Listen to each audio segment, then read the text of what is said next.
Finally, that Harry and Meghan do have some supporters over here in the United Kingdom. Oh, stop it. But they do. And this particular supporter really is a bit of a shock in itself.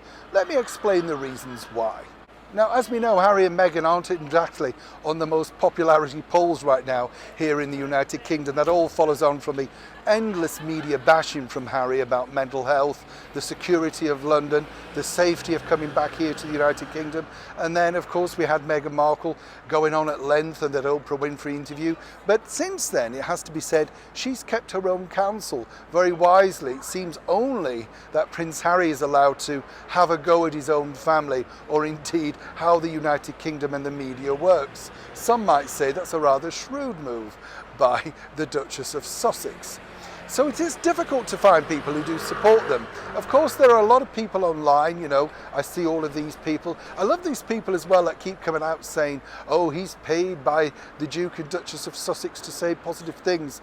As I keep saying here on the show, I do have independent means. I am not sponsored by anybody in relation to the Duke and Duchess of Sussex or the royal family. I'm merely a very informed royal reporter who covers politics, showbiz and all sorts of breaking entertainment news that shares it with you. And I like to explain it in the simplest of forms, not because we're simple here on this show. Oh no, we're all very educated. But I like to know exactly, well, you know, no fancy words. What does it truly mean? So it comes as something as a surprise, though, to find that this particular lady, Rachel Johnson, she is the very outspoken, media-desperate sister of the Right Honourable British Prime Minister Boris Johnson. Met Rachel on a few occasions. Very, very forthright, shall we say. What's interesting with Rachel is she took on a rather esteemed and celebrated magazine a while back for a documentary on television over here. You know the magazine The Lady. The Lady was the magazine that everybody bought in society times if you needed to find staff, nannies, butlers, that sort of thing, you know. Well, it was crumbling and they decided to bring her in. It's since really slimmed down, they've had to sell the building and they've moved out to the country. It went that well.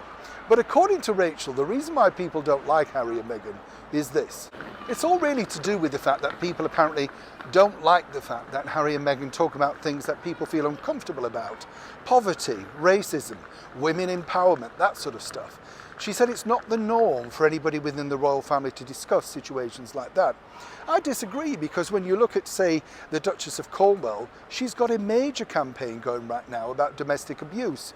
We've seen Catherine talking about mental health with children. So it's ridiculous to think that people actually don't bring topics that matter to people into the media spotlight.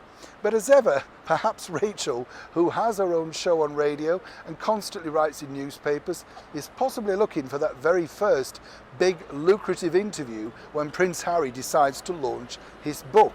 You know the book I'm talking about. And what you have to remember with a lot of journalists is it's a lot of self-serving, you know. As I say, I'm independent. I've no desire to interview Harry and Meghan, and I've no desire to read the book. I'm here simply informing you as a person from the media as to what I know and find out on a daily basis. What's interesting, though, is has this damaged anybody or anything with Rachel speaking out? Well, as I've said, she's the sort of person that pops up on any reality show. She's been on Celebrity Big Brother. I know, I think they don't understand the definition of celebrity, but because she's the sister of the British Prime Minister, she's a celebrity, right? So for now, it does appear at least that Harry and Meghan have one town crier over here in the United Kingdom who simply wish to make sure that they have a voice that's heard. How this develops, as ever, when I know more, you'll know more. Neil Shawn in the very heart of London.